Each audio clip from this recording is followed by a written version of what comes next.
Future shock, mental illness. You're probably aware of the notion of future shock, that discomfort, anxiety results from rapid change, or can result. And due to the law of accelerating returns and the age of information overload, it's a phenomenon to discuss of whether that anxiety is increasing, and if so, is it also increasing exponentially, and what that leads to.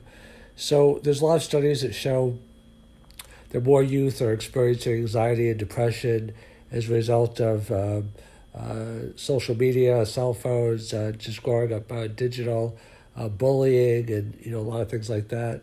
Our society has more mass shootings and things of that nature. Although violence around the world is down, you're less likely to be, killed in less wars than any time in history. Overall, there is, more prosperity in different parts of the world, but there's also a lot of displacement and globalization, so that a lot of capital has moved to different markets and low cost of labor and things of that nature. So with the displacement, and now that's going to become increasingly accelerated with AI, now there's talk about possibly like a universal basic income, massive job losses due to AI, and how is that affecting people as well. So this is more just kind of like a thought question than an answer, but some people would argue that technology, the pace of change, plus the accelerated job losses and the pressure to keep up is leading to a lot of different things that may be related to future shock and anxiety. I mean, another example is political, that we seem to be at each other's throats, dysfunction, more animosity in politics, also less civility, and less things getting done. So in terms of mental illness, I come from a psychology background, and I'm very interested in technology. I don't know if there's any programs to put the two of them together, but I do believe that in any kind of you also have massive income inequality, where more people are losing and less people are winning.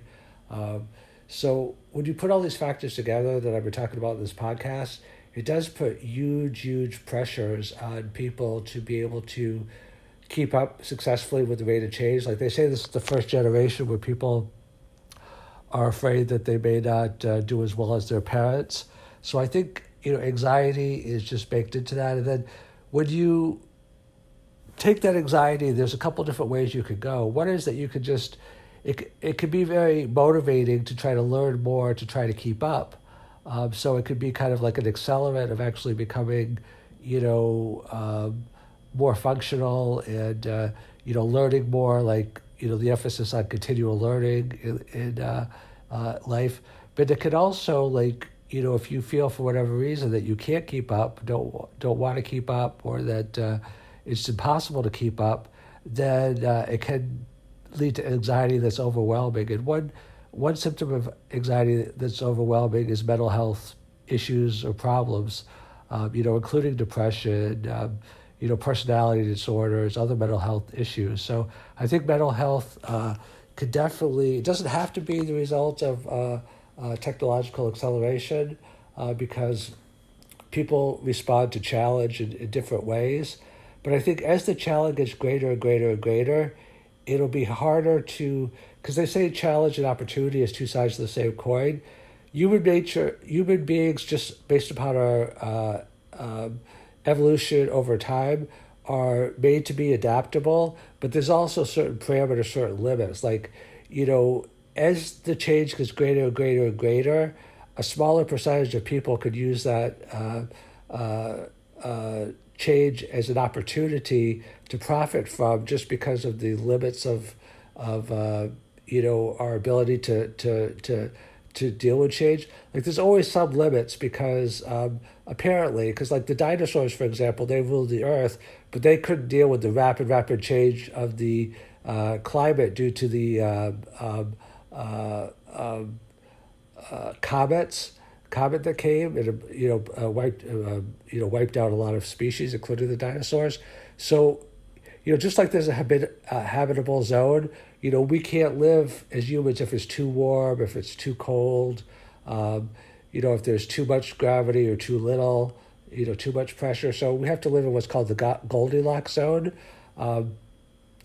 Anxiety and performance has an inverted U, which means that if you have no anxiety or arousal, then you have no motivation because it's just like you totally, in your comfort zone, you have no desire to learn anything new. You have no desire actually probably even to get out of bed if you have no motivation. Now, a moderate amount of anxiety is actually, increases performance because you're motivated, like you have to go to work to get a job to make money. But if you have too much anxiety, then it decreases performance because it results in what's called flooding. You're flooded with anxiety. It's like you can't think about performing because the anxiety is so massive that it just overwhelms. So I think that, just in summary again, that, technological change could be both opportunity or it could be crisis based upon the degree and our coping mechanisms.